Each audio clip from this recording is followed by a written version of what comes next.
Mercedes Benz, the best or nothing.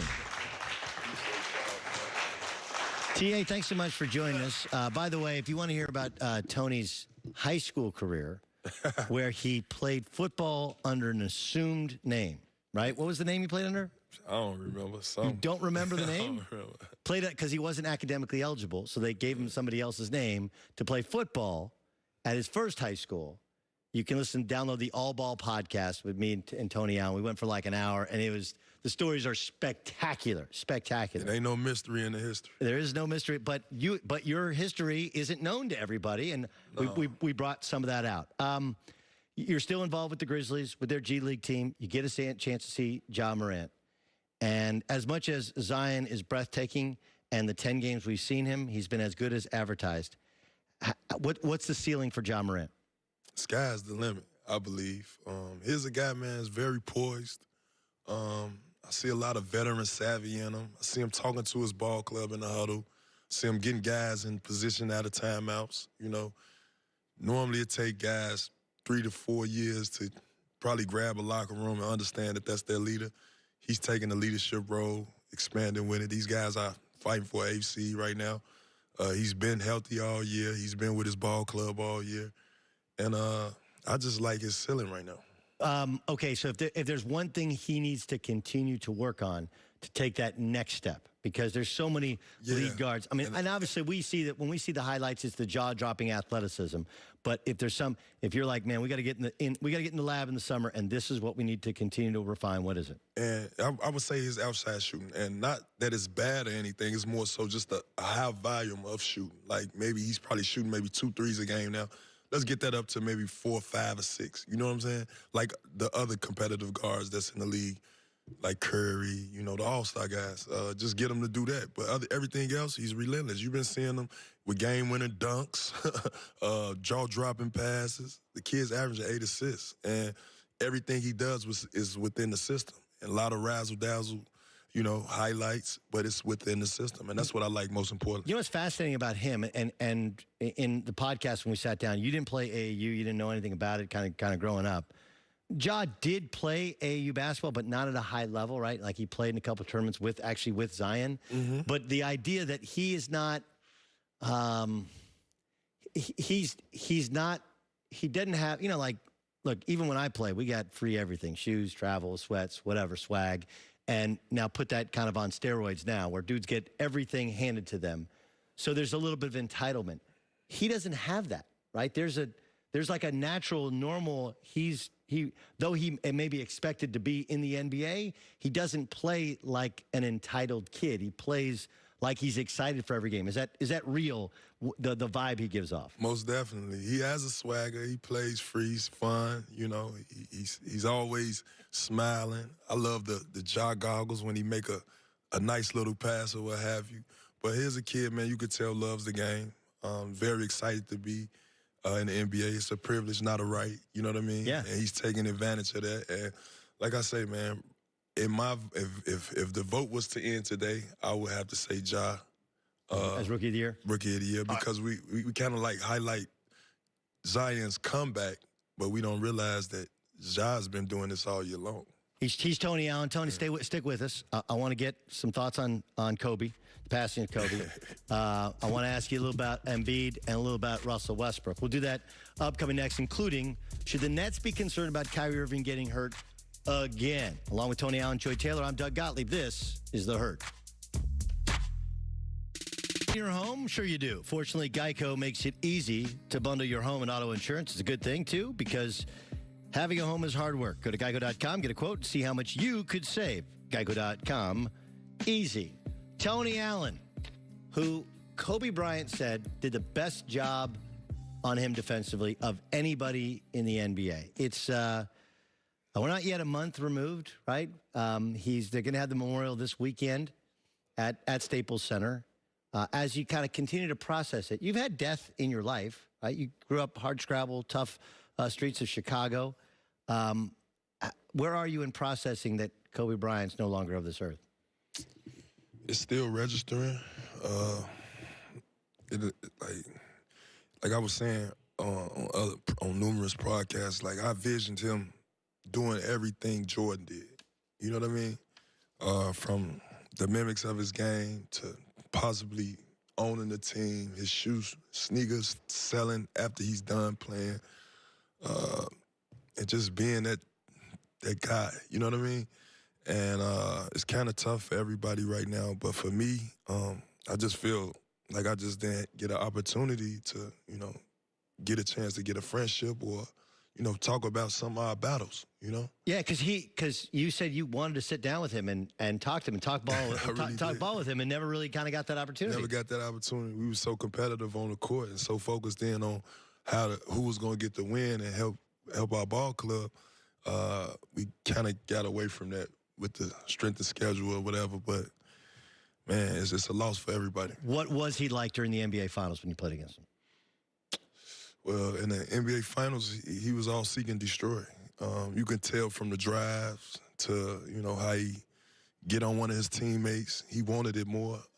You could tell, you know what I mean? Like, it was up another level whenever you got on the court with Kobe. Tony Allen joining us. I want to ask you about Russell Westbrook, because Russell grew up idolizing Kobe, as so many did, but also in Los Angeles and worked with him some. And, last night he gets thrown out of a blowout game. I don't know why he's in the game when they're up 35 in the fourth quarter, but he is. And he said, Wilson's my only friend, right? Like, basketball's my only friend.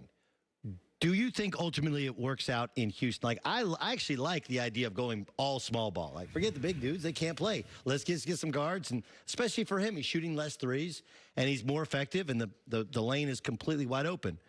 But does it work in Houston? Can they ever get to that next level? Well, we've seen year after year those guys show great signs of being a team to watch. But they haven't showed me no signs of championship pedigree, if you ask me.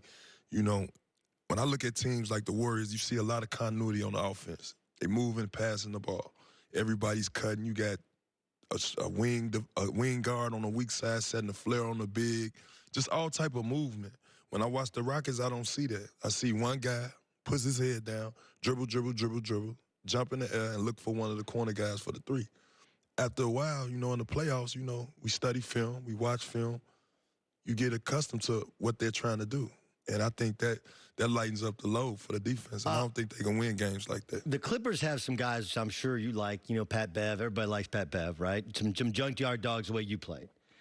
Now they went and got another one. They went and got Reggie Jackson, okay? But is there a too many guys like that problem, right? When you have too many guys that have fought. Like, look, Reggie was a bench player in Oklahoma City, wanted his own team, got his own team and a new contract in Detroit, right? And now all of a sudden he's going to have to go back to being a bench guy and to getting fewer minutes. They have a lot of guys that want it really bad, but could there be too many dudes like that with the Clippers? No, not necessarily. If you got a ball club that everybody understands their role, and Doc Rivers is a coach for sure. One thing for sure, two for certain, he gonna get some role defined within his ball club, and I know that from playing with him. But if Reggie want to expand his career from this point on, I think he should be coming in thinking, okay, when I come in the game, we either gonna build a lead or it's gonna stay the same. Like, he's not trying to do too much. Being a piece to a puzzle is a mindset. You know what I mean? Yes. You got to be ready to come through on your part of the deal. But it seems to be increasingly difficult because you don't have Paul George all the time. You don't have Kawhi Leonard.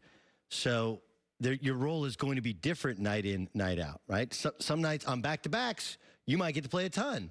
When the two stars are back, you might not get to play. I understand, like, once you understand, accept, and buy into your role, but he didn't have a preseason, he didn't have a first half of the season, and the roles changed throughout the second half of the season because those guys aren't there. That makes it increasingly difficult even for Doc to assign those roles because they change night to night. Yeah, and that's where the professionalism come in. I remember in 2008, we won the championship.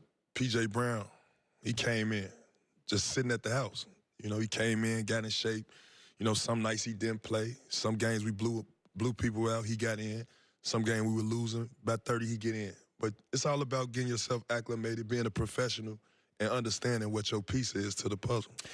Joel Embiid had a great night last night. Ben Simmons didn't play, and he said, like, part of his mentality is trying to be show that he's the best player in the world.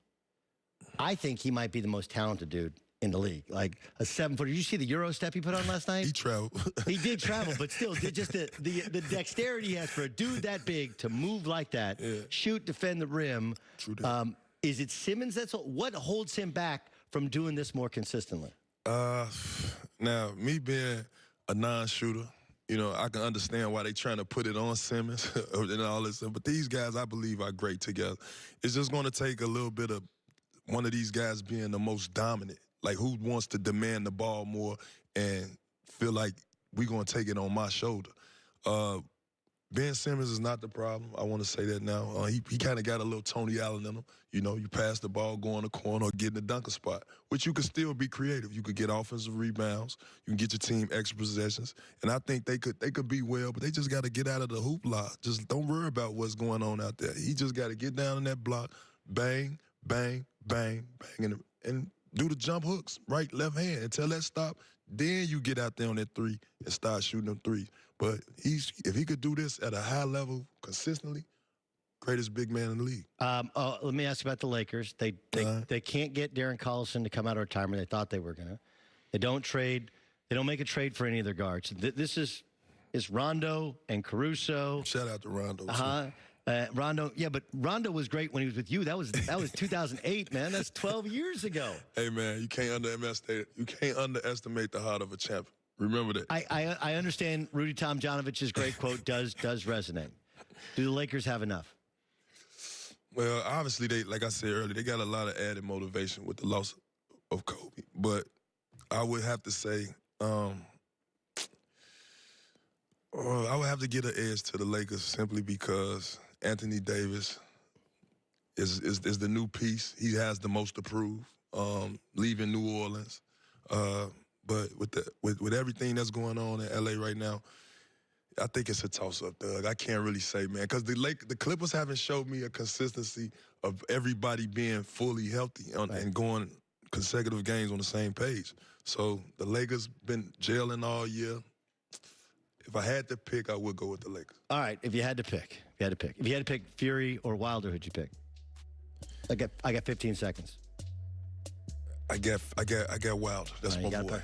Wilder. Well, he's got a hell of a punch. Are we going to see a return of the great heavyweight division? We'll get to that next in The Herd.